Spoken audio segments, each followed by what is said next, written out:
Hello friends, welcome to our channel. இந்த வீடியோவில் நாயன்மார்களில் முதல்ல சொல்லப்பட்ட திருநீலகண்டத்து குயவனார் அவரை பற்றி பார்க்க போகிறோம். சுந்தரரை பார்த்து சிவன் நாயன்மார்களை பற்றி பாடுன்னு சொன்ன உடனே சுந்தரர் பாடின முதல் நாயனார் இந்த திருநீலகண்டத்து குயவனார். சிவனடியாராக இருக்கக்கூடிய எல்லார்கிட்டையும் ஒரு முக்கியமான குணங்கள் இருக்கும். அவங்க வாழ்க்கையில் ஏதாச்சும் ஒரு விஷயத்தை ரொம்ப சீரியஸாக ஃபாலோ பண்ணுவாங்க. அதுதான் தர்மம்னு சொல்லுவாங்க. எந்த காரணத்துக்காகவும் அதை மீற நினைக்க மாட்டாங்க, மீறவும் மாட்டாங்க. இந்த திருநீலகண்டத்து குயவனாரையுடைய உண்மையான பேர் யாருக்குமே தெரியாது. இவருக்கு திருநீலகண்டம் அப்படின்ற சிவனுடைய பேர் ரொம்ப பிடிக்குமா. ஏன்னா உலகத்தில் இருக்கிற மற்ற ஜீவராசிகளை காப்பாற்ற சிவன் அந்த விஷத்தை குடித்ததால் சிவனுக்கு நீலகண்டம்ன்ற பேர் கொடுக்கப்பட்டுச்சு. அதனாலேயே இவருக்கு திருநீலகண்டம்ன்ற பேர் ரொம்ப பிடிக்குமா. யாரை பார்த்தாலும் அவரை திருநீலகண்டம்னு தான் சொல்லுவாராம். அதனாலேயே இவருடைய பேர் திருநீலகண்டம்னு மாறிடுச்சு.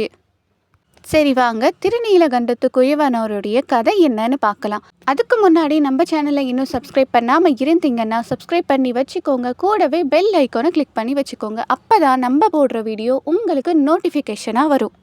இந்த திருநீலகண்டத்து குயவனார் தில்லையில் வாழ்ந்து வந்த ஒரு சிவனடியார். சிதம்பரத்தில் தானே நடராஜர் இருக்கார். நடராஜர்னா அவருக்கு அவ்வளோ பிடிக்குமா.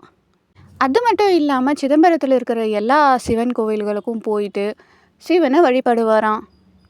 தான் நல்லா இருக்கணும் அப்படின்னு நினைக்காம மற்றவங்களும் நல்லா இருக்கணுன்றதுக்காகவே யாரை பார்த்தாலும் திருநீலகண்டம்னு சொல்லி அவருடைய பேரே திருநீலகண்டம்னு மாறிடுச்சு. அடுத்து இவருக்கு கல்யாணம் ஆகுது. அவர் இன்பத்துறையில் கொஞ்சம் எளியராக இருந்தாங்கன்னு சொல்லப்படுது.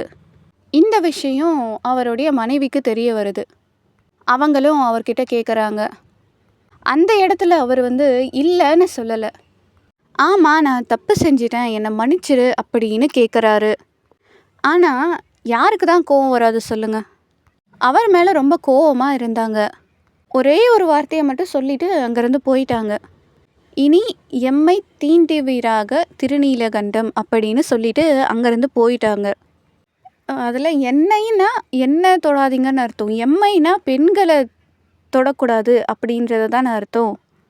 அவங்க அப்படி சொல்லிட்டு அங்கேருந்து போயிட்டாங்க. ஆனால் அவர் எப்படி எடுத்துக்கிட்டாருன்னா, நம்ம செய்கிறது தப்பு, நான் இத்தனை நாளாக இப்படி ஒரு தவறை செஞ்சிட்டு இருந்தேன், நான் இந்த தவறை இனிமேல் செய்யக்கூடாதுன்றது தான் சிவனுடைய உத்தரவு, நான் திருந்ததா சிவன் எனக்கு இப்படி ஒரு வழியை கொடுத்துருக்காரு, நான் செஞ்ச தப்பை நான் தான் சரி பண்ணணும் அப்படின்னு எடுத்துக்கிட்டு அன்னையிலேருந்து முழுக்க துறவரத்தை ஏற்றுக்கிட்டாராம்.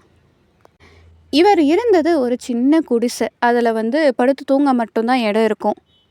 அவர் இந்த மண்பாண்டம் செஞ்சு விற்கிற வியாபாரம் பார்த்துட்டு இருந்தார். வீடுன்னு இருக்கிறது ஒரு சின்ன குடிசை தான். அங்கே பாதி பக்கம் வரும் பானைகள் அடுக்கி வச்சுருக்கோம். சாப்பாடு செஞ்சு சாப்பிட்றதுக்கு கொஞ்சம் இடம் இருக்கும்.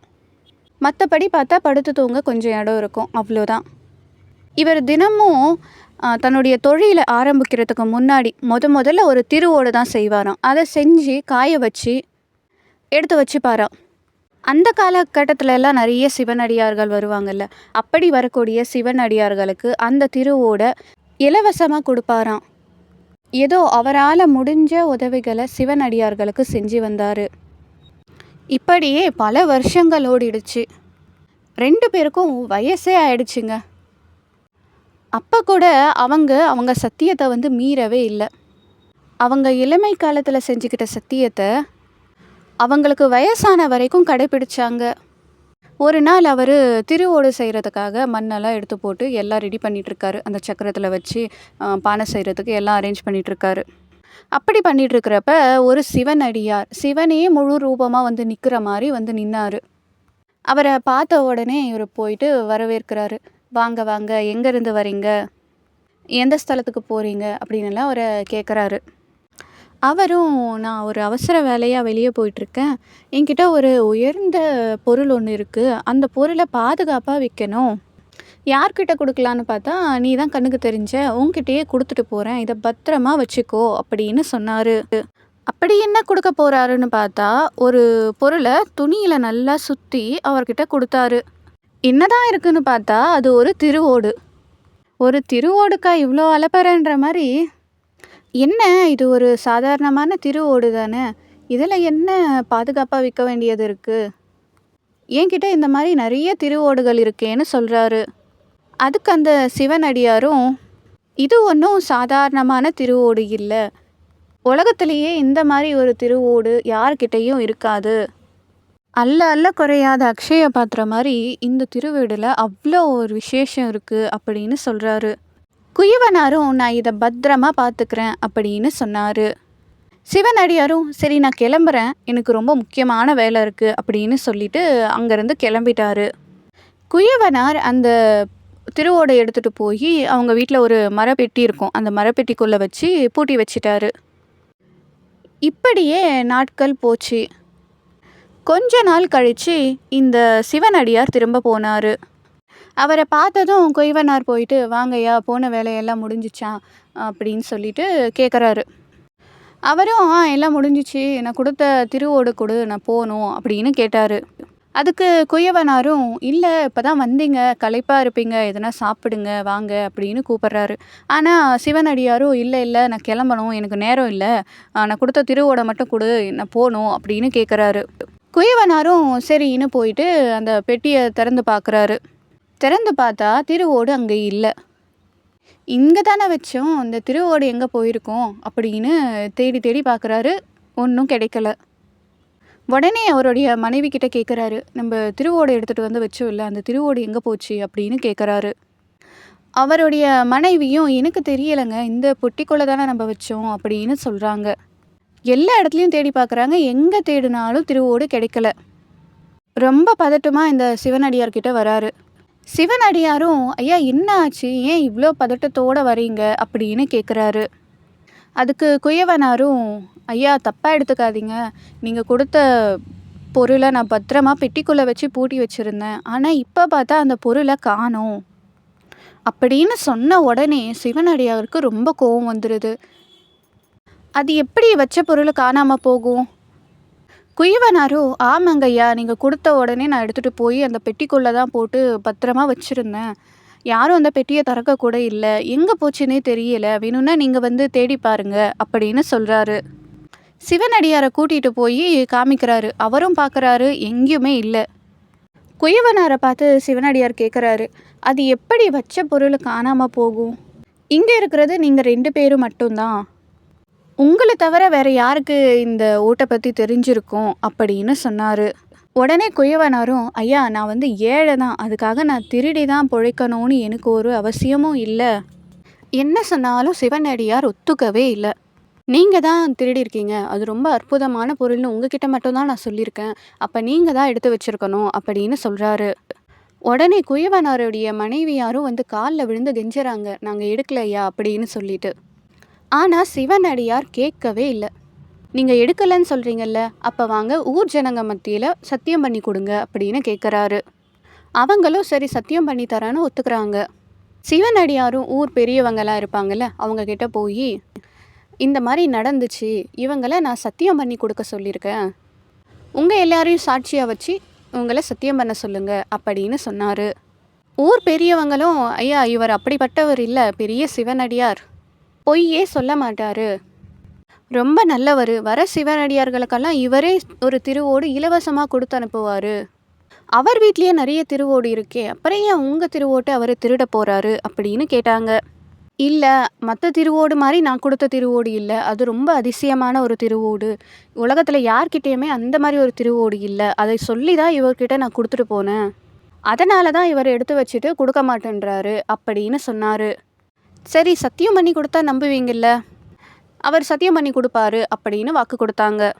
சிவனடியார் ஒரு கண்டிஷன் போடுறாரு. இங்கே இருக்கிற ஊர்கோலத்தில் அவங்க 2 பேரும் போய் முங்கி எனக்கு சத்தியம் பண்ணி கொடுக்கணும் அப்படின்னு கேட்குறாரு. உடனே குயவனாரும் அவருடைய மனைவியும் சேர்ந்து குளத்துல இறங்குறாங்க. உடனே சிவனடியாரும் நான் சொல்கிற மாதிரி தான் நீங்கள் சத்தியம் பண்ணி கொடுக்கணும் அப்படின்னு சொல்கிறாரு. சரின்னு அவங்களும் சரி சொல்லுங்கய்யா எப்படி சத்தியம் பண்ணி கொடுக்கட்டும் அப்படின்னு கேட்குறாங்க. அதுக்கு சிவனடியார் 2 பேரும் கையை பிடிச்சி குளத்துல முங்கி, நாங்கள் அந்த திருவோட்டை திருடலை அப்படின்னு சொல்லி எனக்கு சத்தியம் பண்ணி கொடுங்க அப்படின்னு சொல்கிறாரு.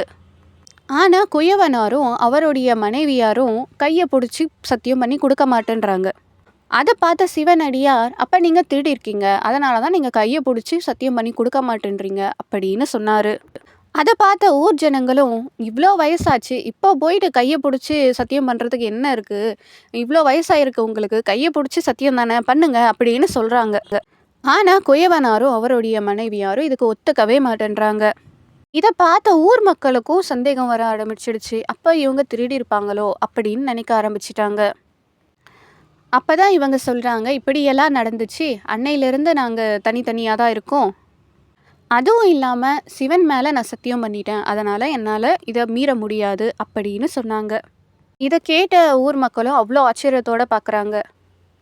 உடனே சிவன் அடியார், சரி இப்படி ஒரு கதை இருக்கா, சரி பரவாயில்ல, சரி கையை தான் பிடிச்சி நீங்கள் சத்தியம் பண்ண மாட்டீங்க, சரி நான் ஒரு குச்சி தரேன், அதை பிடிச்சிக்கோங்க, 2 பேரும் பிடிச்சி நீங்கள் முங்கி சத்தியம் பண்ணி கொடுங்க அப்படின்னு சொல்கிறாரு.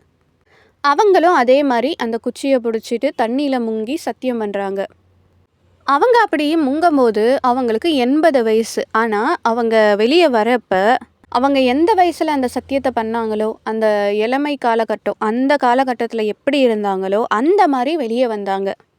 அதை பார்த்த ஊரே ஆச்சரியப்பட்டாங்க. என்ன இது, வயசான தம்பதிகளாக தானே உள்ளே போனாங்க, இப்போ என்னென்னா அவங்க கல்யாணம் ஆன புதுசில் எப்படி இருந்தாங்களோ அந்த மாதிரி வெளியே வந்திருக்காங்க, அந்த வயசில் வெளியே வந்திருக்காங்கன்னு ஆச்சரியப்பட்டாங்க.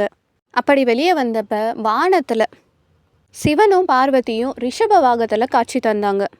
என் மேலே செஞ்சு கொடுத்த ஒரு சத்தியத்தால் உங்களுடைய இளமை காலகட்டம் மொத்தத்தையும் நீங்கள் தியாகம் பண்ணியிருக்கீங்க, அந்த இளமை காலகட்டத்தை நான் உனக்கு திரும்பி கொடுத்துருக்கேன், நீ வாழ்ந்து முடிச்சு அப்புறமா என்கிட்ட வந்து சேரு அப்படின்னு சொன்னார். இப்படி தான் இந்த திருநீலகண்டத்து குயவனார் சிவனை அடைஞ்சாருன்னு சொல்லப்படுது. திருநீலகண்டத்து குயவனார் இவருடைய பக்தியை நம்ம எப்படி சொல்கிறது, ஒரு சத்தியத்துக்காக தன்னுடைய இளமை காலம் முழுசையும் தியாகம் பண்ணியிருக்காரு. அது மட்டும் இல்லாமல் திருவோடுகள் என்னென்னா, சிவன் அடியார்களுக்கு நம்ம செய்யக்கூடிய தொண்டுகள் சிவனுக்கே போய் சேரும் அப்படின்னு சொல்லுவாங்க. அந்த மாதிரி அவருடைய வாழ்நாள் முழுக்க அந்த சிவ தொண்டு அவர் செஞ்சு வந்திருக்காரு. இந்த கதையில் 2 விஷயம் ரொம்ப இம்பார்ட்டண்ட்டாக தெரிஞ்சிச்சு. என்னென்னா, நம்ம செய்யக்கூடிய சத்தியங்கள் அதுக்கு நம்ம எவ்வளோ முக்கியத்துவம் கொடுக்குறோன்றது ரொம்ப முக்கியம். இந்த காலகட்டத்தில் நம்ம எதனா ஒரு செய்யக்கூடிய சத்தியங்களை காப்பாற்ற முடியுமான்னு கேட்டால் ரொம்ப கஷ்டம்தான். ஆனால் அவர் அத்தனை காலங்கள், அத்தனை வருஷம் அந்த சத்தியத்தை காப்பாற்றிட்டு இருந்திருக்காரு. இந்த ஆசைகள்னு சொல்லுவாங்க, அதிலிருந்தும் அவர் விடுபட்டிருக்காரு. அடுத்து சிவ தொண்டுகள், அவரால் முடிஞ்ச சிவ தொண்டுகளை சிவனடியார்களுக்கு செஞ்சு வந்திருக்காரு. அவர் எதை தர்மம்னு நினச்சாரோ அதை கடைசி வரைக்கும் கடைபிடிச்சிருக்காரு. இந்த வீடியோவில் திருநீலகண்டத்து குயவனுடைய கதை என்ன, வரலாறு என்னன்னு பார்த்தோம். வீடியோ பிடிச்சிருந்தா லைக் பண்ணுங்கள், ஷேர் பண்ணுங்கள், கமெண்ட் பண்ணுங்கள், மறக்காமல் சப்ஸ்கிரைப் பண்ணி வச்சுக்கோங்க.